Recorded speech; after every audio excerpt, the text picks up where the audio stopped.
when it comes to zoning and things like that.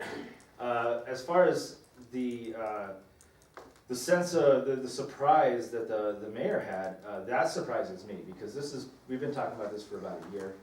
I've been in touch with the city attorney for at least 6 months, but I would bet it's probably been closer to about a year.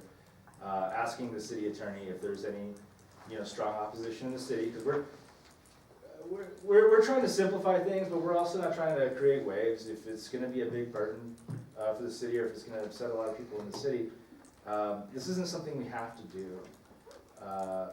But I heard nothing, and I've reached out to the city attorney probably 3 or 4 times over the last 6 months alone on this issue specifically, asking for city input before I put it on the agenda. Haven't heard anything. Like I said, we've been talking about this for about a year. Haven't heard anything, so I assume that nobody in the city really had a position on this going forward. There are burdens to the clerk, for example, is an administrator in the buildings official's office. She has to work overtime. The county pays 100% of that overtime.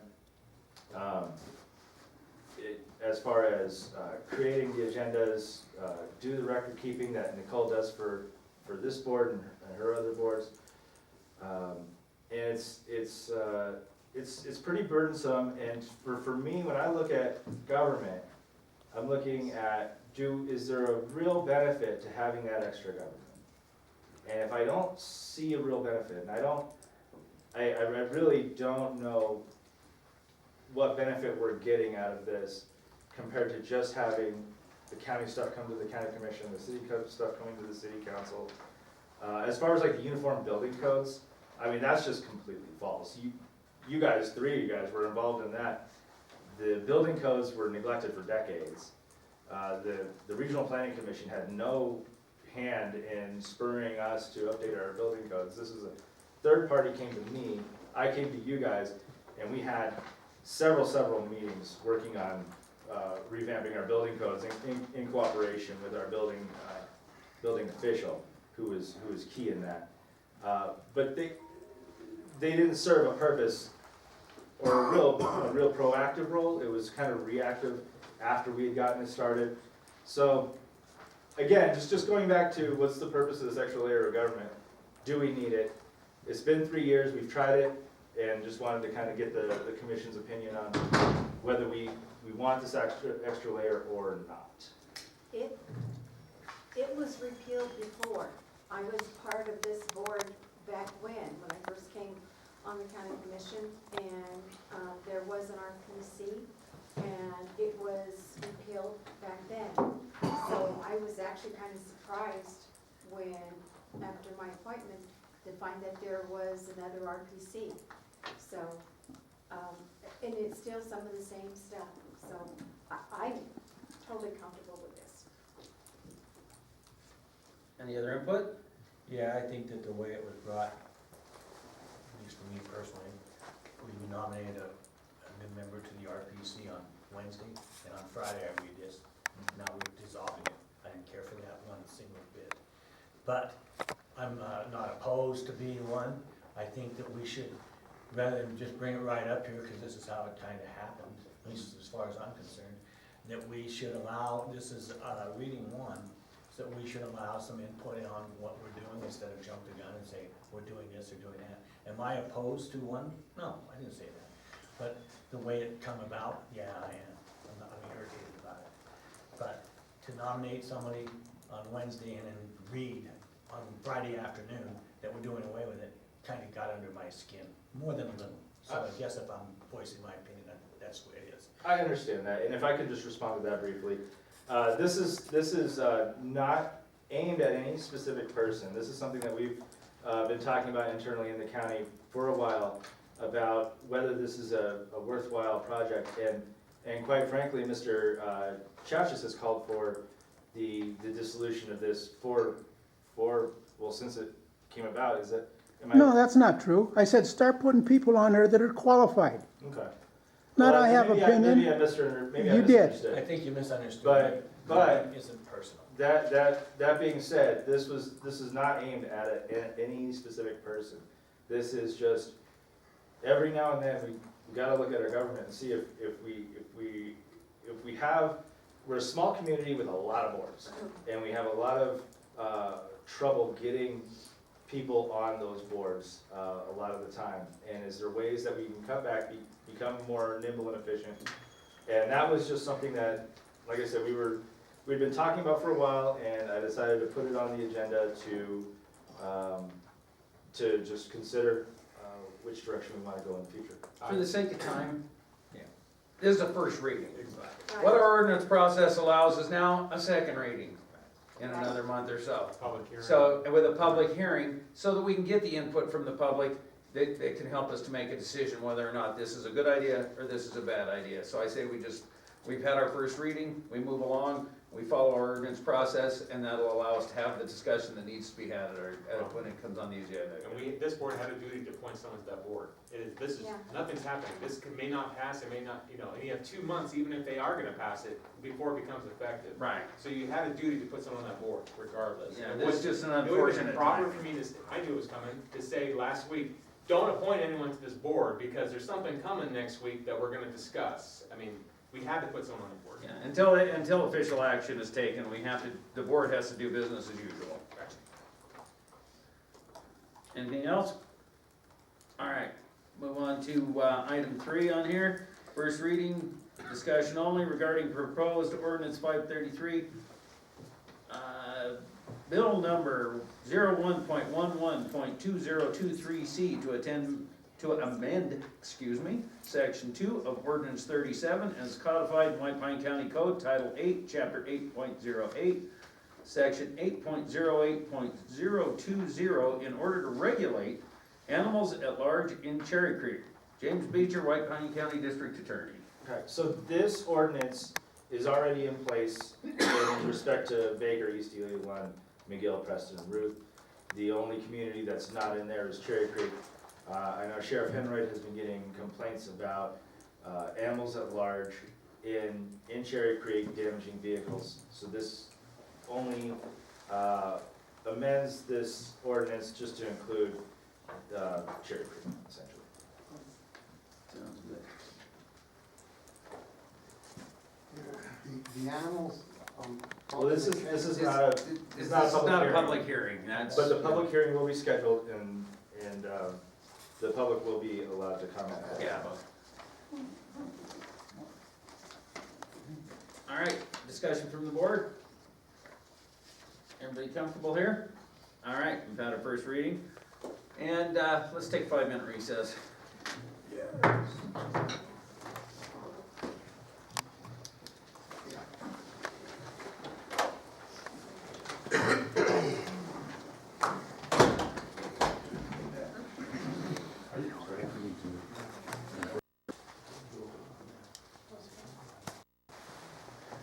We do have, I do wanna take care of this 9:45 item, because we are getting way behind on time, and then we'll look at moving some things forward to, get some folks on their way here.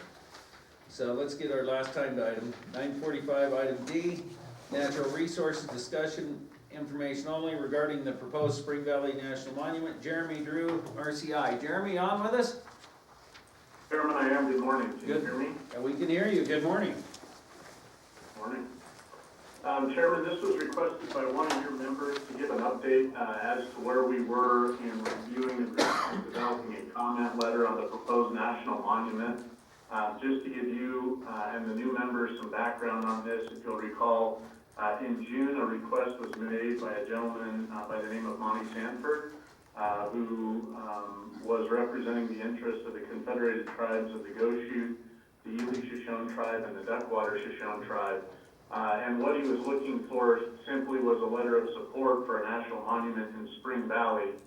At that time, the only thing he really provided as support material was an Assembly joint resolution that was passed, I believe, in the 2001 Nevada legislature supporting the concept, but I don't believe any mapping or other details were provided. At that time, the commission tabled discussion of this to the Natural Resource Advisory Committee.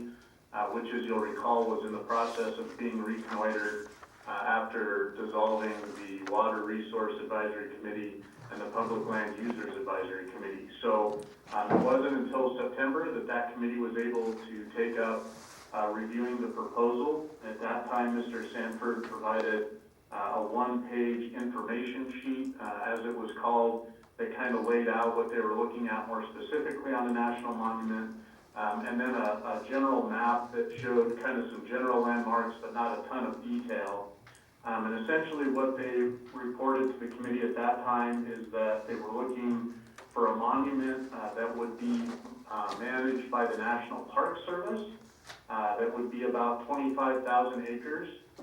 Currently, the majority of that land is public land managed by the BLM at this time.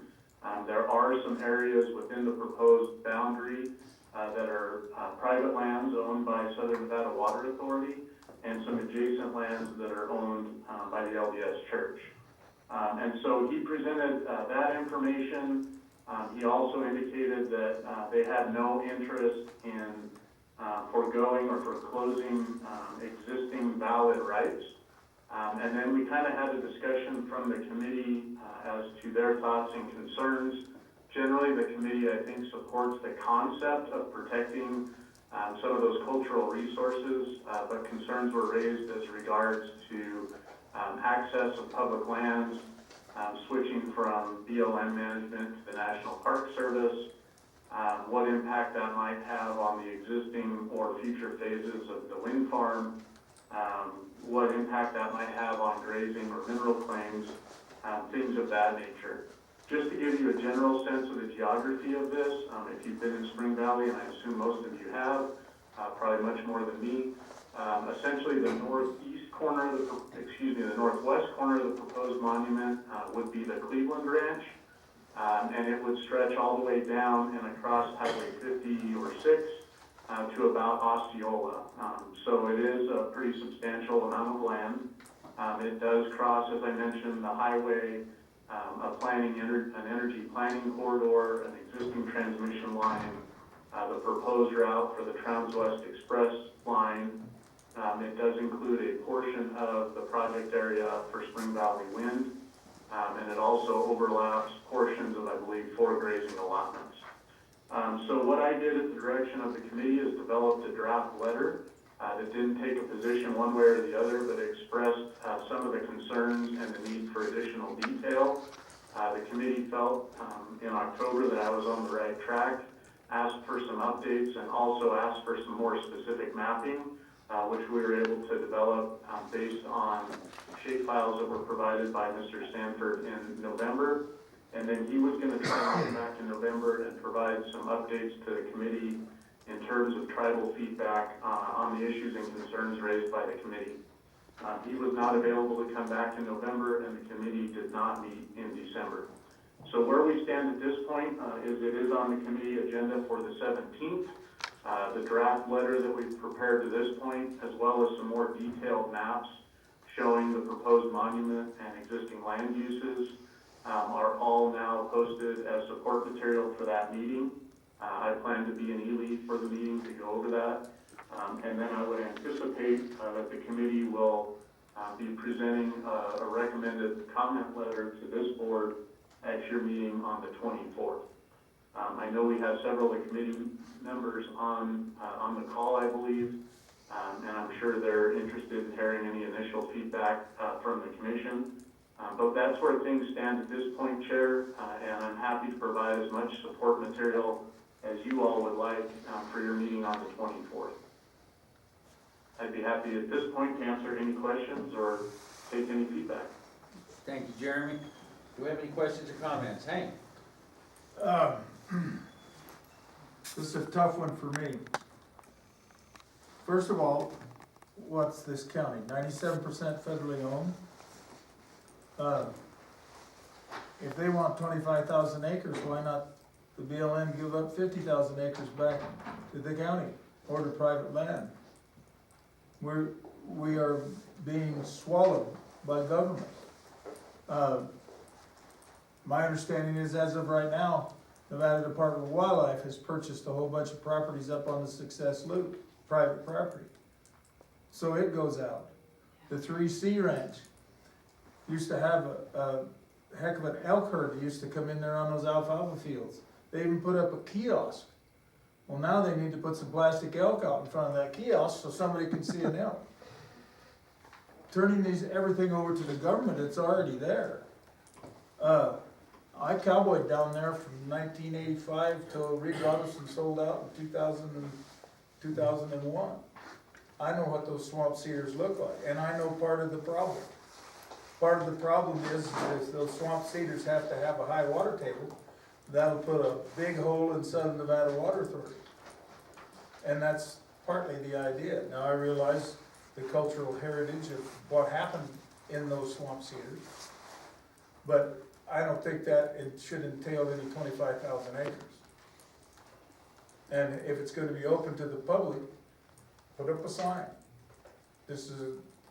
There's signs all over the state. This is a certain area about certain things, about an old mining camp, whatever. But to further burden this county and its tax base by taking more and more, though, yeah, there's 4 allotments in there. And I guarantee you, when you go across that swamp cedars and you step off of those trail horseback, you'll bog right to your belly. That's how close that water table is to those swamp cedars. So, yeah, I would kinda like to see the water of White Pine County stay in White Pine County. That I'm for. As far as cultural heritage, my grandmother was Chickasaw and Cherokee on my father's side.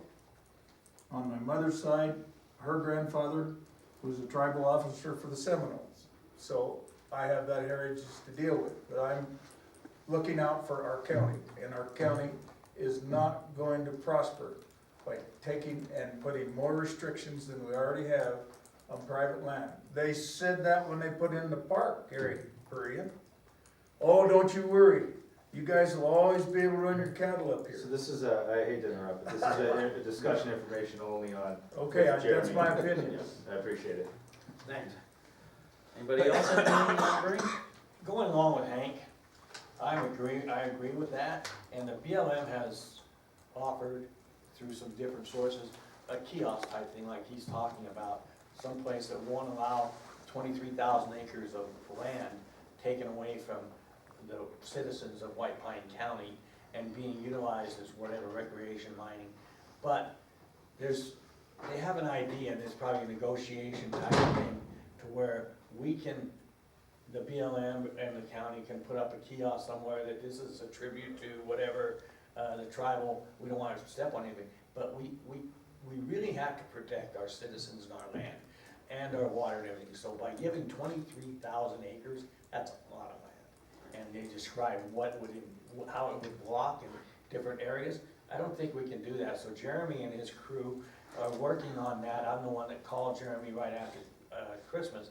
And I can't wait to hear what they come up with, but in the meantime, this is a discussion item, and let's let the RCI and that board come up with whatever they want, but keeping us aware that we as a county and the rest of the board here can really oppose 23,000 acres. Are we against all? No, we're not against anybody's cultural, but we are.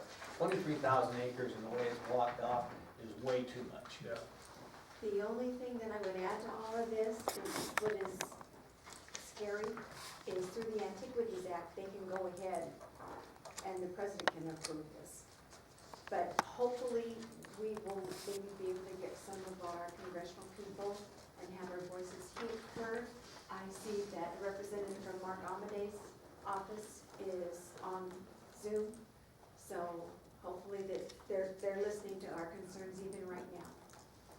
Can we make a motion to? No, this is just strictly a Let's just discussion. wait and hear from So- RCI. So then, at Okay. the next meeting, we can hear from RCI. Anything further on this item? Thank you for your patience, Jeremy. Yes, thank you, Jeremy, Yeah, no, appreciate you. Chairman, and no problem, Commissioner Carson. I would just offer that I will be in Ely next Tuesday and Wednesday. If either of the new commissioners want to meet in person and get an update on our tracking list for this issue, or any of the sitting commissioners would like a one-on-one update, I'd be more than happy to schedule something with you. and I look forward to talking with you all again on the 24th. All right. Excellent. Thank you, Jeremy. Appreciate you being here with us today. Thank you. All right, then we're gonna move on to, section 2 here on page 3. We're gonna do a little flipping around. I know we've got some folks that have probably got some tight schedules, and we are running behind, so we're gonna try and move some things. We're gonna move down to item B, under elected officials. Steve Eldebrescu, District Court Judge, discussion for possible action, approval to make a donation in an amount not to exceed $140,000 to the White Pine Youth Center Incorporated to provide a safe place for victims of domestic violence, abuse, and neglect, and persons with substance abuse disorder and their children. Judge Fairman, I imagine that's what you're here for today. Yes, and Lynette Gust as well. Oh, We sent you the letter from the youth center. Come on Morning, up. everyone. Tell us what you're doing. Well, we've sent you all the letter, and we've sent a lot of support documents to it. And the backstory behind all of this is probably about 6-7 years ago, Judge Dubresky and I identified a real need with respect to housing on a short-term basis, primarily for persons who were in our drug court, who we were treating in our specialty court program, who were involved in crimes. About 85% of all crimes committed are of persons with substance use disorders. It's unbelievable. This is like worldwide, not in White Pine County. This is everywhere. And so what happens with a lot of these people with substance use disorders and they're committing crimes, we give them the opportunity, depending upon the nature of the crime, to go ahead and change their lives around. And that's why we have a drug court program, which is a specialty court program. And if persons come into that program, they successfully complete the program. It's about 18 months long. It's really intense. It's not an easy program. Then they have the opportunity to have their case dismissed, not go to prison, and basically get their lives back. Over the years, we first started treating people 10-15 years ago, primarily with meth disorders, some with cocaine, always with alcohol, and unfortunately, it's changed to opioid disorders. Half or more of the people in our drug court program are heroin users, fentanyl users, and many of them started off with pain pills, okay?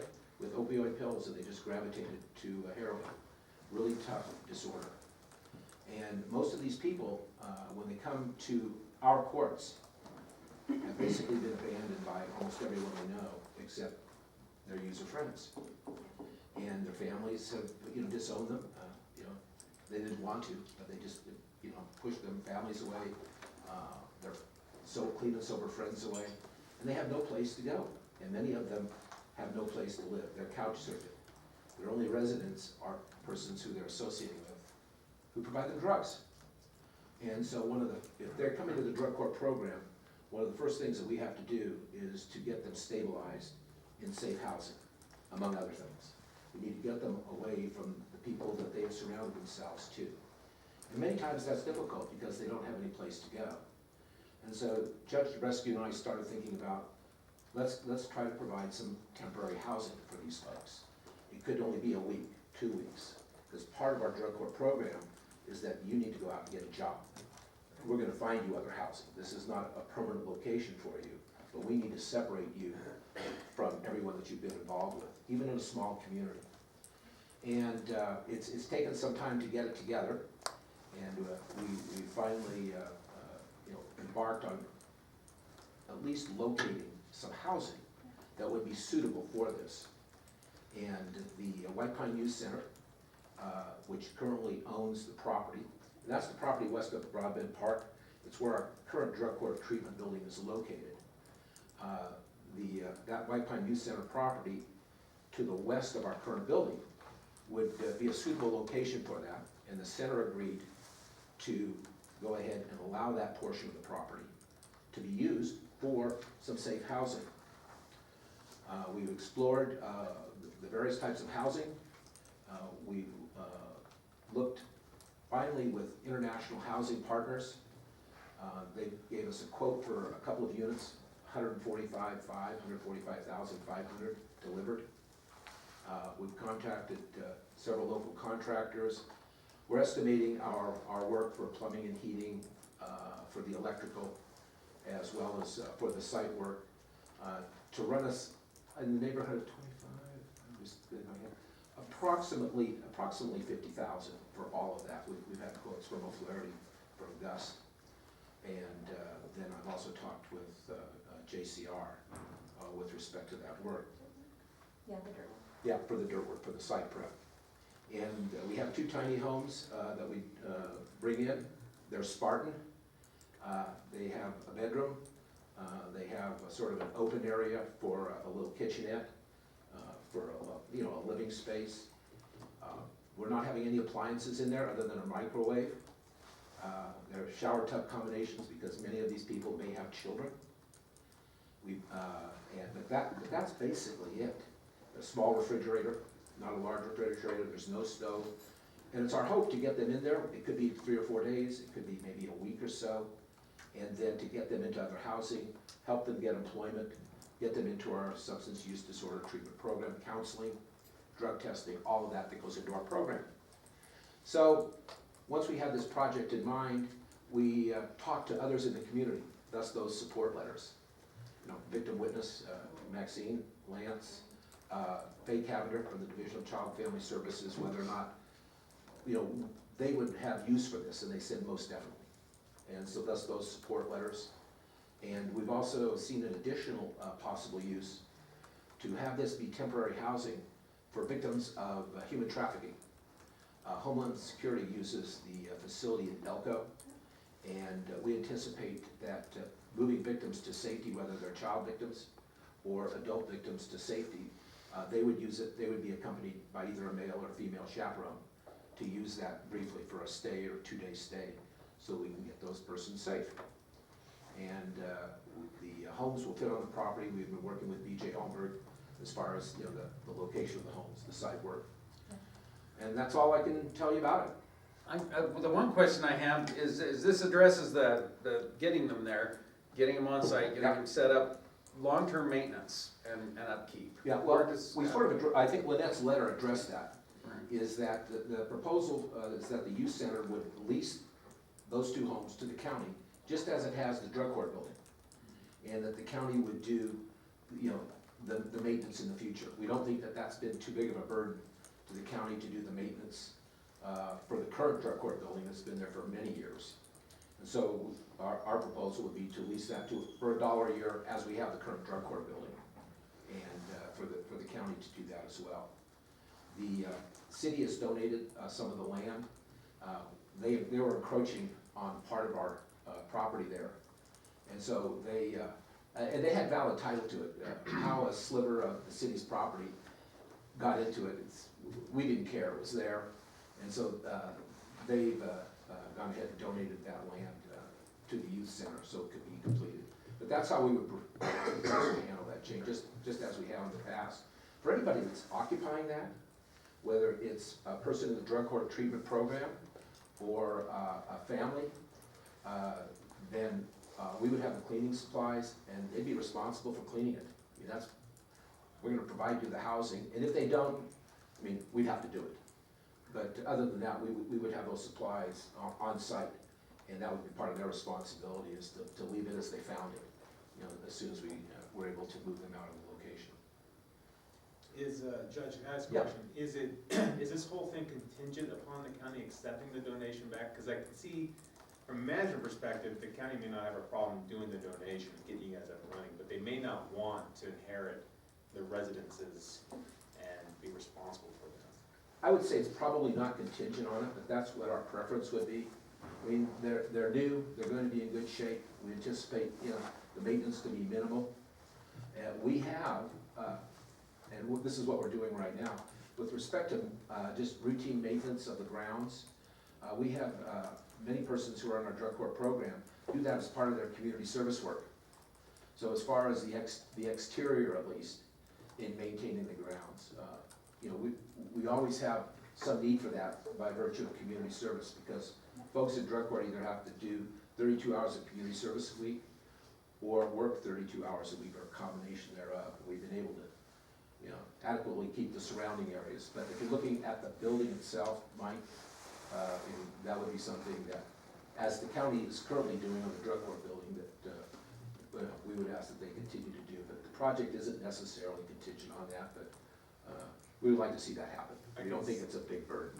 I think the concerns that would be, and I'm not speaking for the chairman who has transient lodging in and out and having to deal with that is, you know, you have these individuals using these homes for a week, 2 weeks, a month at most, maybe a few days, you know, in and out, in and out, in and out. And what we probably, there's gonna be some sensitivity that we're gonna send our maintenance crew over there every 3 days to patch drywall, you know, make the bed, replace the mattress, or whatever the situation is gonna be, given the, I mean, hopefully they're all responsible stewards of their space and they're appreciative of it and they clean it and they leave it better than, you know, the laundry services, machines, that kind of thing. You know, is that gonna be the county building department, you know? And I think that's just for discussion, is the only concern on that end, but, just for discussion. That was my concern. I mean, my idea of clean and a lot of other people's idea of clean and maintain, there's some pretty big Oh, sure. variances there in standards, so I am a little concerned that we are gonna see some, you know, holes in the walls and mattresses are gonna be a problem. We are gonna have some issues, and I'm a little concerned about what the level is gonna be there, so. Well, here are a couple of thoughts on this, just so that you know as well, this might assist. Probably among all of the entities that would use that, okay, you're not gonna have it like your motel is, as you hope it is 24/7 occupied. The occupancy rate is gonna be minimal, it's just like when we need it now. And so the occupancy rate, you might have the buildings occupied maybe for a week each month, maybe, okay? If that, it could be longer sometimes, but a lot less. So this is not long-term occupancy, and I know damage can be done in an hour. You know, I get that, but we would just hope we wouldn't have that level of substance use disorders where we had that degree of occupancy. You know, we try to work on that in our community. Same with victims of abuse, their families and children. You know, the intervention is, Well, and the victims, like of domestic battery and stuff, Yeah. the problem is, you guys know that, we have no way to get out of here.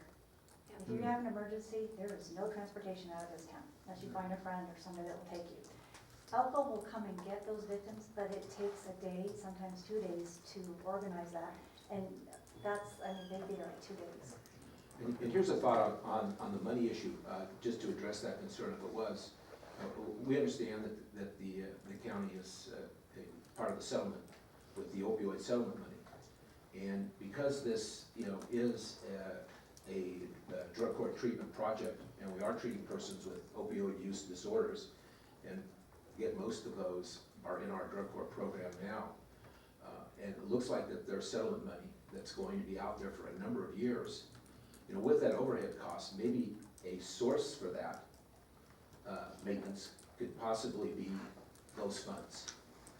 Because they're gonna be out there for a while, and at least you could look at it and see what's going on. I mean, the lease, any lease proposal, you know, obviously could be on a short term, maybe a year or two lease. See how, you know, what the county's obligations are, see how your funding is. You know, but there's a source of funding. I mean, we wish we had, I'm just gonna say, we're the only show in town. We wish we had more treatment centers here, but this is just nationwide. We just don't have the centers to treat everybody that needs treatment. And the 7th Judicial District Court is the only treatment program for persons with substance use disorders. And unfortunately, it's for those people that are in the criminal justice system. We wish we had more, but right now, that's us. It's, And did you have a Yeah, question? yeah. Comment? We have- We have 2 or 3 of these marijuana distribution places, and alcohol is legal, and all of this stuff, more or less at some point in time, gets started with drugs or alcohol. Is there any way that your funding could come from the revenues that are brought in by those? Does the county get a share of any of that money, or where does that money go? Pot shops and everything. The district attorney, county manager can tell you on that. I don't know how it's distributed. Well, it seems like a noble cause for something like that, because it's cause and effect. The marijuana tax is largely controlled by the state. Essentially, it was sold to us, although we all kind of knew what was gonna happen. And I don't wanna speak on this too long, just to answer your question real quick. It was sold to us that the marijuana tax was gonna pay for education. What ended up happening is they reduced the amount of the state general fund that goes into education and moves that amount from the marijuana tax into education, and then they put that amount into the rainy day fund. Just to answer that question, but we do have, Judge Freeman brought up the opioid litigation fund. There's settlement money coming in from that. Right now, it's approximately, I'm not quoting specific numbers, it's approximate, about $250,000 a year coming in from those settlements for the next several years. And then it will go down as Johnson & Johnson is paid off. And for the next 18 years, the remainder will be $50,000 a year. We certainly could budget maintenance of this housing out of that fund. That fund is very restricted and can only be used for opioid substance abuse mitigation.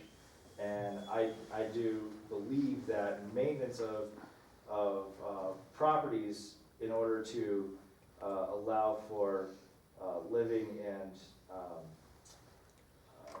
to engage in rehabilitation, housing of that nature, does fall within that mandate on what we spend that money on. So that is a source. I spoke to the finance director, she's looking into it, I'm not opposed to the dollar amount, but a little while ago on that American Rescue, we got till 2025 to spend $1.85 million. We moved $1 million out of that fund for the broadband, leaving a balance of $875,000. To be used, we were gonna put the juvenile probation in this building, but that didn't come to pass because it was too expensive. But to take that money and the only money we have is the $875,000 to help you to build this, to help finance the county's portion of the 140. Because my question about all this is, we have another group in here asking for a substantial amount of money, and we have X amount of dollars. The county has done very, very well over the last several years. We have. It's not like we're broke. It's not like 2010.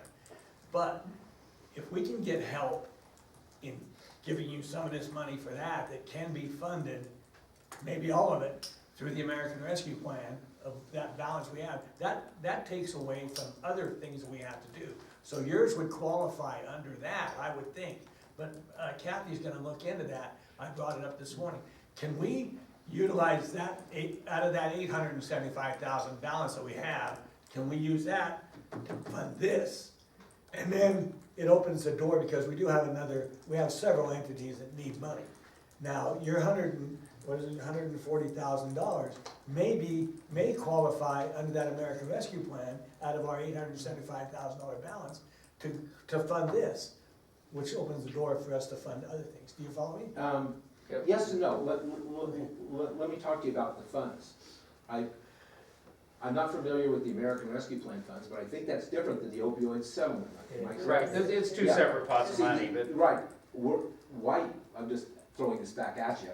Why use those American Rescue Plan funds for this project and not use the opioid settlement money when you are so narrowly restricted in the use of that opioid settlement money? Exactly. You could not use that opioid settlement money to build a park, okay, and just say that can only be used for treatment programs. So why not leave intact your entire $875,000 American Rescue Plan for these other projects, whatever you choose to use, and just use this opioid money, which is dedicated for something like this? James, can we use that money for the construction, to help with the construction of that, or are we limited on that? No, you could. In fact, when we did the